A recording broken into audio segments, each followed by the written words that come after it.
खेल में। तो आज इस वीडियो में हम बात करने वाले हैं कि क्रिप्टो नेटवर्क्स क्या होते हैं और कैसे आप क्रिप्टो को किसी भी क्रिप्टो को बहुत ही फास्ट तरीके से और बहुत ही चीप तरीके से आप उसे कैसे ट्रांसफ़र कर सकते हैं एक वॉलेट से दूसरे वॉलेट में। और वो वॉलेट कुछ भी हो सकता है, चाहे डिसेंट्रलाइज्ड वॉलेट हो चाहे सेंट्रलाइज्ड वॉलेट हो। तो चलिए स्टार्ट करते हैं, शुरुआत करते हैं क्रिप्टो नेटवर्क से। तो क्रिप्टो नेटवर्क मैं आपको एक एग्जांपल के थ्रू समझाता हूँ। जैसे आपको इंडिया में तो खैर आप डायरेक्टली किसी को सेंड करते हैं पैसा तो यूजुअली पैसा नहीं पे करना पड़ता, क्योंकि एनईएफटी और अपना यूपीआई वगैरह फ्री हैं। आईएमपीएस में कुछ बैंक्स में चार्जेस लगते हैं, बट यूजुअली सब कुछ फ्री रहता है। बट इंटरनेशनल जो आपका ट्रांसफ़र होता है उसमें ऐसा नहीं होता। उसमें जो भी आप मतलब बहुत सारे फाइनेंशियल इंस्टीट्यूशन होंगे जो ये काम करते हैं और वो उनका एक अपना चार्ज रहता है। ठीक है, तो अभी क्या है कि मैंने इस एग्जांपल में जैसे आपको दिखाया है, यहाँ पे एक सेंडर्स का बैंक है, यहाँ पे एक रिसीवर्स का बैंक है। आप इंडिया से किसी को बाहर पैसा भेज रहे हो या बाहर से किसी को इंडिया में पैसा भेज रहे हो, तो उसमें उसके लिए बहुत सारे वेबसाइट सर्विसेज हैं। तो वेस्टर्न यूनियन आप यूज़ करते हो, स्विफ्ट ट्रांसफ़र जिसको बैंक वायर भी बोलते हैं वो आप ट्रांसफ़र करते हो, पेपाल यूज़ करते हो, ट्रांसफ़र वाइज यूज़ करते हो वाइज। तो इसमें क्या होता है कि जब आप ये ट्रांसफ़र करते हो तो आपको एक एक्स अमाउंट ऑफ मनी इनको देना पड़ता है। कुछ भी हो सकता है वो, मतलब 1%, 1.5%, या कभी कभी इनका फिक्स्ड अमाउंट होता है। बैंक भी अपना चार्ज लेता है, एक फॉरेक्स चार्जेस उसमें होते हैं। वो दूसरी चीज़ें हैं, वो मैं डिस्कस नहीं करूँगा। बट इस वाले में क्या होता है, अगर आप किसी को सेंड कर रहे हैं तो बैंक के थ्रू, तो वेस्टर्न यूनियन से आप उसके बैंक में ट्रांसफ़र कर सकते हैं, बैंक टू बैंक। और स्विफ्ट से भी आप सेम कर सकते हैं, पेपाल से भी आप सेम कर सकते हैं। लेकिन इसके अलावा एक और चीज़ होती है, आप कभी भी मतलब किसी को पेपाल से आप कर रहे हैं तो वो वेस्टर्न यूनियन आप उसे मतलब पेपाल, आपको उसको पेपाल का ही दोनों का अकाउंट होना चाहिए। वेस्टर्न यूनियन में दोनों का अकाउंट, पार्टी का अकाउंट होना चाहिए पेपाल में, और दोनों का वाइज का होना चाहिए। स्विफ्ट के केस में ऐसा नहीं होता, क्योंकि स्विफ्ट ऑलरेडी मतलब बैंकों में होता ही है, तो स्विफ्ट को मैं यहाँ पे एक्सक्लूड करूँगा। बट रिसीवर और सेंडर्स का दोनों का पेपाल अकाउंट होना चाहिए और दोनों का लिंक होना चाहिए बैंक से। तो वो वहाँ पे कंडीशन है। ठीक है, और आप यहाँ से वेस्टर्न यूनियन भी यूज़ करते हैं तो वेस्टर्न यूनियन भी दोनों पार्टी का अकाउंट होना चाहिए।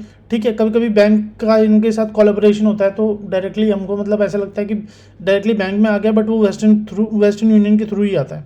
तो आप यहाँ पे बेसिक कॉन्सेप्ट समझ गए होंगे, क्योंकि आप जिस मेथड से आप सेंटर को भेज रहे हैं वो मेथड रिसीवर्स के पास भी होना चाहिए। ठीक है, पेपाल से पेपाल वाले अकाउंट में भेजेंगे तो ही पैसा ट्रांसफ़र होगा, अदरवाइज़ पैसा ट्रांसफ़र नहीं होगा। ठीक है, तो सेम क्रिप्टो के केस में भी यही होता है। अगर यहाँ पे एक सेंडर्स का वॉलेट है, एक रिसीवर्स का वॉलेट है, ठीक है, और हमको टीथर भेजना है सेंडर एक बंदे से दूसरे बंदे को, तो यहाँ पे बहुत सारे अलग अलग नेटवर्क्स हैं। ठीक है, तो जैसे मैंने इसमें बताया कि यहाँ पे अलग अलग मतलब सर्विस प्रोवाइडर हैं, तो इनकी अलग अलग फ़ीस होती है। पेपाल 5% चार्ज करता है, स्विफ्ट में मतलब कुछ अमाउंट तक एक फ्लैट फीस लगती है। वॉइस में सबसे सस्ता बताते हैं वो लोग अपने आप को, उनकी एक एक्स अमाउंट ऑफ फीस जाती है। ठीक है, तो इनकी अलग अलग फ़ीस है। सेम केस क्रिप्टो में भी है।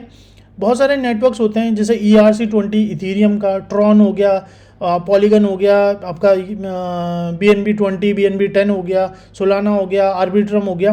तो ये अलग अलग नेटवर्क्स हैं। हर नेटवर्क से आपको मतलब अलग अलग फ़ीस देनी पड़ती है। कुछ सस्ते होते हैं, कुछ महंगे होते हैं। ERC20 जो होता है आपका इथीरियम का, वो बहुत महंगा जाता है, वो गैस फी उसकी हाई होती है।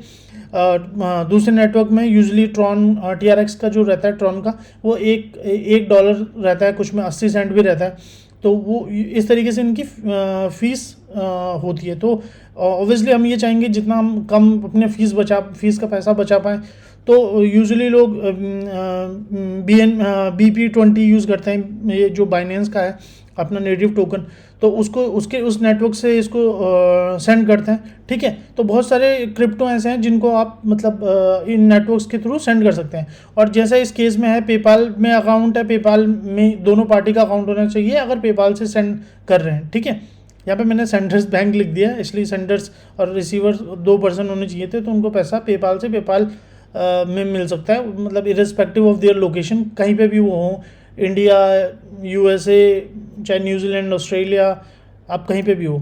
सेम केस यहाँ पे भी है, दोनों का एक ही नेटवर्क होना चाहिए, दोनों का एक ही वॉलेट होना चाहिए। अगर ERC20 है तो इसका ERC20 का वॉलेट होना चाहिए, इसका भी ERC20 का।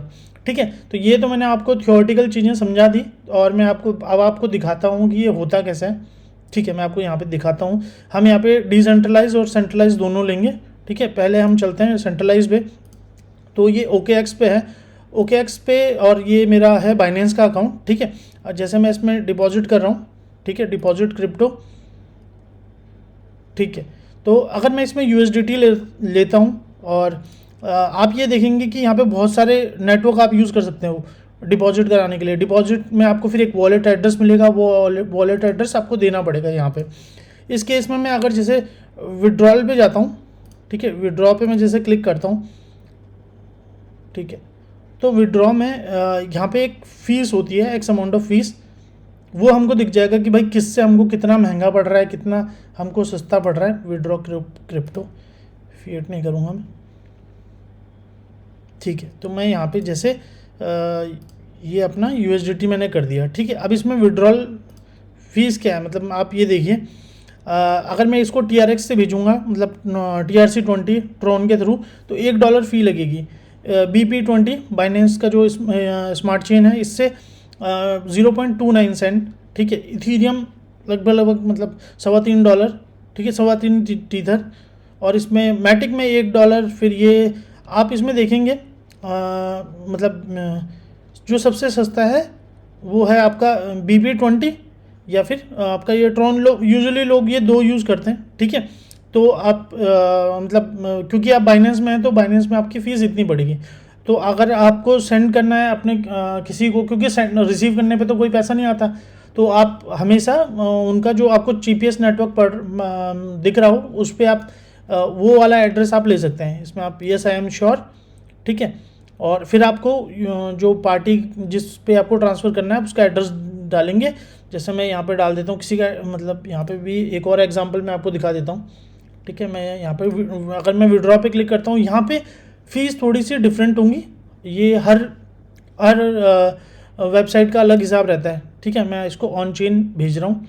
ठीक है, नेक्स्ट पे क्लिक करते हैं हम लोग, और यहाँ पे नेटवर्क देखते हैं। ठीक है, इसमें ERC20 जैसे वहाँ पे भी था, यहाँ पे 3.81 टीथर मुझे पड़ेगा। ठीक है, ट्रॉन ऑलमोस्ट $1 यहाँ पे फ़ी पड़ेगी। पॉलीगन में भी 80 सेंट है। ठीक है, जो आपका एवेलांच है उसमें 80 सेंट है। यहाँ पे हमारा ये ऑप्टिज्म है, इसमें 10 सेंट है। आर्बिट्रम में भी 10 सेंट है। ठीक है, और तो ये इससे हमको एक चीज़ ये मिलती है कि मतलब अगर मेरे को यहाँ से सेंड करना है, मतलब ये OKX से सेंड करना है मुझे बाइनेंस में, तो मुझे ये ऑप्टिज्म या आर्बिट्रम का वो यहाँ से डिपॉजिट करना चाहिए। ठीक है, और यहाँ पे मुझे डिपॉजिट में यही नेटवर्क सेलेक्ट करने चाहिए। ठीक है, जैसे ऑप्टिज्म का कर दूंगा तो मुझे ऑप्टिज्म का ये एड्रेस मिल जाएगा, मुझे फिर वो यहाँ पे डालना है ऑप्टिज्म का। ठीक है, तो इससे होगा कि जब मैं इसको यहाँ पे जैसे मैं $100 भेजूँगा, ठीक है, $1000 भेजूँगा, तो सॉरी $1000 भेजूँगा, तो यहाँ पे सॉरी जैसे मैं इसमें $100 भेजूँगा तो मैक्स फीस 20। ओके, सॉरी अभी मेरा जो इसमें मतलब मेरे अकाउंट में यहाँ पे पैसे नहीं है, ट्रेडिंग अकाउंट में पैसे नहीं है, तो ये ट्रेडिंग अकाउंट मेरे फंडिंग अकाउंट में पैसे नहीं है, तो मैं यहाँ पे देख नहीं पा रहा हूँ कि कितनी फ़ीस आएगी। बट आप समझ गए होंगे, अगर आप ऑप्टिज्म यूज़ करेंगे तो आपको 10 सेंट ही पड़ेगा। अगर आप $100 भेजते हैं तो मतलब 999.90 फंड रिसीव होगा बाइनेंस में। ठीक है, तो ये तो चीज़ क्लियर होगी centralize to centralize exchange. And what about decentralize, वो भी मैं आपको बताऊंगा। ठीक है, सेम यहाँ पे भी ये अगर आप इंडियन एक्सचेंजेस यूज़ करते हैं, जैसे WazirX हो गया या CoinDCX हो गया, तो मैं आपको उसका भी बता देता हूँ। जैसे हम लोग USDT यहाँ पे चूज़ करते हैं, USDT। ठीक है, तो USDT में हमारे पास TRC20 है, ट्रॉन, बाकी ERC20 है। ठीक है, तो यहाँ पे हम इसको डिपॉजिट कर सकते हैं। विड्रॉल में आपको फ़ीस दिख जाएगी, कितनी फ़ीस है, विड्रॉल में आपको फ़ीस भी वो दिखाएगा। ठीक है, तो आप यहाँ पे देख लीजिए, यहाँ पे $3 की फ़ीस है लगभग ERC20 की, यहाँ पे $1 की फ़ीस है TRC20 की। ठीक है, और ऐसा नहीं है कि ये सिर्फ हर क्रिप्टो का, हर कॉइन का अलग अलग रहता है। मतलब अगर मैं यहाँ पे जाके ले लूँ जैसे मैं ले लेता हूँ बी BUSD, जैसे नहीं BNB यहाँ पे है नहीं, सॉरी। कोई भी मैं यहाँ पे अगर दूसरा कॉइन लेता हूँ, जैसे TRX हो गया, ठीक है, ट्रॉन ही हम लेते हैं क्योंकि ट्रॉन एक कॉइन भी है। तो आप ये देखिए, एक TRX इसकी फ़ीस है। एक TRX कितना होता है? एक TRX आपका जो है आज की रेट में मतलब 6-7 रुपये होता है इंडियन रुपीज़ में। तो आप 6-7 रुपये में आपको कितना भी ट्रॉन आप ट्रांसफ़र कर सकते हैं किसी भी वॉलेट में। तो ये अच्छी चीज़ है। सेम वज़ीर एक्स में भी वही चीज़ है। अगर आप यहाँ पे मतलब डिपॉजिट करना चाह रहे हैं या विड्रॉ करना चाह रहे हैं तो आपको यहाँ पे भी फ़ीस दिख जाएगी। जैसे मैं एक और यहाँ पे एग्जांपल दे देता हूँ, USDT, ठीक है, हम लोग यूज़ करते हैं। डिपॉजिट हमने किया एंड डिपॉजिट हमारे पास सिर्फ है ERC20, यहाँ पे ज़्यादा ऑप्शन हमारे पास नहीं है, ठीक है। और यहाँ पे हमारे पास विड्रॉ में भी हमारे पास सिर्फ ERC20 है। तो ये यहाँ पे थोड़ा सा इशू है वज़ीर एक्स के साथ, बट बाकी एक्सचेंजेस में ये दिक्कत नहीं है, ठीक है। वहाँ पे आपको प्लेंटी ऑफ विड्रॉल नेटवर्क मिल जाएंगे, तो वो उसमें आप काफ़ी पैसा बचा सकते हैं, ठीक है। ये बात हो गई हमारी सेंट्रलाइज एक्सचेंज की। अब डिसेंट्रलाइज एक्सचेंजेस में हमें कैसे करना है, मैं वो चीज़ आपको दिखा देता हूँ। यहाँ पे मैंने अभी मेटामास्क इंस्टॉल किया है, मैं आपको मेटामास्क में भी दिखा देता हूँ। सेम ही चीज़ होती है। इसको एक्सपेंड कर लेते हैं, ठीक है। अब मान लीजिए मुझे बाइनेंस से सेंड करना है मेटामास्क में। तो सबसे पहले क्या होगा मैं आपको बता देता हूँ। यहाँ पे ये नेटवर्क्स हैं, ठीक है। आप इसमें से नेटवर्क चूज़ कर सकते हैं, कुछ इनके पास ऑलरेडी रहते हैं, ठीक है। मैंने इसमें से कुछ ऑलरेडी इसमें ऐड कर दिए हैं। और अगर मैं यहाँ से किसी को रिमूव कर देता हूँ, समझ लीजिए मैं यहाँ पे BNB चेन को रिमूव कर देता हूँ, ठीक है, तो हमको यहाँ पे BNB चेन वापस दिख जाएगा, ठीक है। तो मैं वापस इसको ऐड कर सकता हूँ, ठीक है। ठीक है, आप इसमें से कुछ भी मतलब आप इसमें से कोई भी नेटवर्क चूज़ कर सकते हैं। और आप मैनुअली भी नेटवर्क आप मैनुअली भी ऐड कर सकते हैं, बट वो मैं किसी और वीडियो में आपको समझाऊंगा कैसे करते हैं, क्या करते हैं। फ़िलहाल मैं आपको ये दिखाता हूँ कि कैसे आप इसमें पैसा ट्रांसफ़र कर सकते हैं, ठीक है। तो हम यहाँ से कोई भी चेन आप इथीरियम ही ले लीजिए। इथीरियम में हम जाते हैं, सॉरी इसको बंद कर देते हैं। इथीरियम में हमारे पास मैंने यहाँ पे USDT ऐड किया हुआ है। कैसे करते हैं USDT कोई भी कॉइन ऐड, मैं आपको BNB चेन में दिखा देता हूँ, क्योंकि BB20 सबसे सस्ता है। आपको इंपोर्ट करना है, आपको जस्ट यहाँ पे दो ऑप्शन है आपके पास यहाँ पे ऐड करने के, या तो आपको वो लिस्ट में ही मिल जाएगा, ठीक है। तो आप यहाँ पे आपको इसमें लिस्ट में नहीं मिलेगा। अब जैसे मैं यहाँ पे इथीरियम में जा रहा हूँ, इथीरियम में मैं इसको डिलीट कर देता हूँ, ठीक है। यहाँ से डिलीट नहीं होगा इसलिए, लेकिन आपको यहाँ पे जो भी टोकन है वो आपको मिल जाएगा। आपको बस इंपोर्ट करना है, आप नाम डाल दीजिए। जैसे मैं इसमें SOL डाल देता हूँ, सॉरी BUSD डाल देता हूँ, ठीक है। BUSD आपको दिख जाएगा। तो ये BUSD भी हमने ऐड कर लिया, ठीक है। ये एक तो ये तरीका है कि हमारे पास डायरेक्टली हमारे पास वो कॉइन यहाँ पे आ जाएगा, ठीक है। दूसरा तरीका क्या है? दूसरा तरीका समझ लीजिए, हमें BNB BP20 में पैसा, इसमें BP20 के नेटवर्क के थ्रू हमको USDT में पैसा भेजना है। तो अब मैं यहाँ पे कर रहा हूँ, तो ये मेरे को ये डिटेल्स मतलब मैनुअली भरने के लिए बोल रहा है। तो यहाँ पे हमारे पास दो ऑप्शन है। कोई भी साइट आप खोल सकते हैं, जैसे कॉइन गैको हो गया या कॉइन मार्केट कैप हो गया। कॉइन मार्केट कैप जैसे मैं खोलता हूँ, ठीक है। आप कॉइन गैको से भी कर सकते हैं, ठीक है। यहाँ पे हम जाते हैं और मैं यहाँ पे USDT सेलेक्ट कर लेता हूँ, ठीक है। तो अब आप यहाँ पे देखेंगे, यहाँ पे ये ट्रस्ट वॉलेट है, ये मेटामास्क है। तो अगर आपके मोबाइल में चाहे आपके लैपटॉप में जो भी है, आप इसमें क्लिक करेंगे, ठीक है। सॉरी इसमें कुछ इशू आ रहा है, इसमें क्लिक करते हैं, यहाँ से कनेक्ट करने की कोशिश करते हैं। The token does not appear to be supported. Please check your MetaMask network. Okay, तो यहाँ पे थोड़ा सा इशू ये आ गया है कि मुझे अपना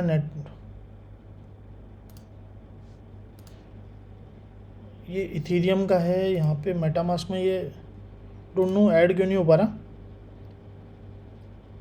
बट यहाँ पे दूसरे हाँ BNB में ये रहा, हो गया ऐड, ओके। सो अब क्या होगा कि मैं यहाँ पे मैंने ये ऐड कर दिया। तो अगर मैं इस नेटवर्क पे, ये मेरा डिपॉजिट एड्रेस है, अगर मैं सॉरी ये मेरा जो है अकाउंट बन गया है।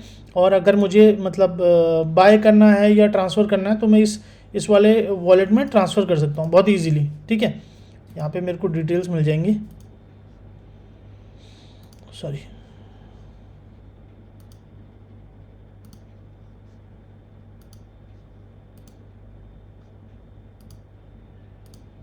ठीक है, ये मेरा वॉलेट का एड्रेस है। और अगर मैं इसमें USDT भेजता हूँ BP20 से, तो वो यहाँ पे ट्रांसफ़र हो जाएगा। और आपको पता है ये फ़ीस, हाँ एक और यहाँ पे बहुत इंपॉर्टेंट चीज़ है, आपका मेन BP होना ज़रूरी है। यहाँ पे BP क्यों होना ज़रूरी है, क्योंकि BNB होना ज़रूरी है, क्योंकि BNB ही आपकी जो फीस कट रही है वो BNB में कट रही है। ठीक है, तो आपके पास BNB होगा तो ही आप ट्रांजेक्शन कर पाएंगे। डिपॉजिट में कोई दिक्कत नहीं है, लेकिन हाँ अगर आप जैसे इससे विड्रॉ ट्रांसफ़र करते हैं किसी दूसरे वॉलेट में, चाहे वो सेंट्रलाइज है डिसेंट्रलाइज है, तो आपके पास BP होना चाहिए। सेम केस है इथीरियम के साथ भी।